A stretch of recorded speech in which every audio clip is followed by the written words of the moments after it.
Conan becomes a slave and has to serve at the so-called Wheel of Pain for many years.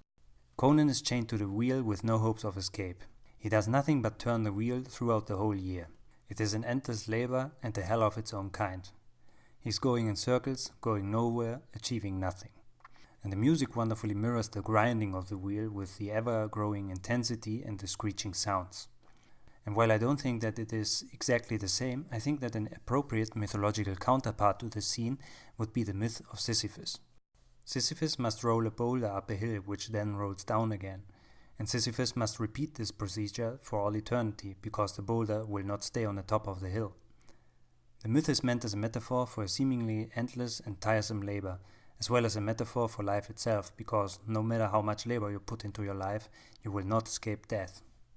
However, in his essay, The Myth of Sisyphus, the French philosopher Albert Camus explains that even in this desperate situation, triumph is possible. Sisyphus could just give up since the result will never change, but his moment of triumph comes when he walks down the hill. That moment is completely his own, because he refuses to be beaten down by the impossibility of his task. It is his own form of personal resistance. Camus says that there is no fate that cannot be surmounted by scorn. I strongly recommend you to read the essay because it is brilliant, if difficult to understand if you don't know much about philosophy.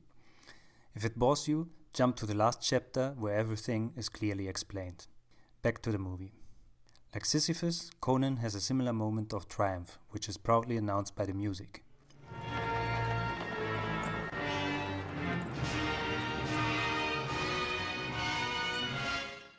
He never gave up, even though his fate would never have changed.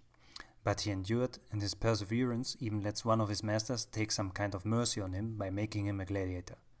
John Milius said that the movie is about pain and about pagan ideas, and we have both of them in this scene. And this is the meaning of the Wheel of Pain. It is Conan's triumph over the pain of his situation.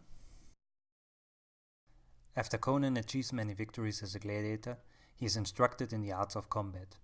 He is an eager learner, which we can see in the shot when he is practicing a kata outside the dojo. Pay close attention to what Conan does here.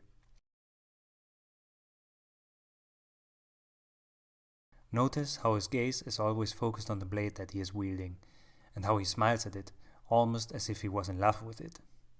At the end of the kata, he bows his head to it as if he is accepting it as his master. At this point, he is probably believing that the solution to the Riddle of Steel is mastering the art of sword fighting. It is the reason why the crowd loves him after all, and what gives him a sense of his own value and abilities. He owes everything he is now to Steel. So his father must have been right after all, or so he believes. Remember this scene because I will come back to it later.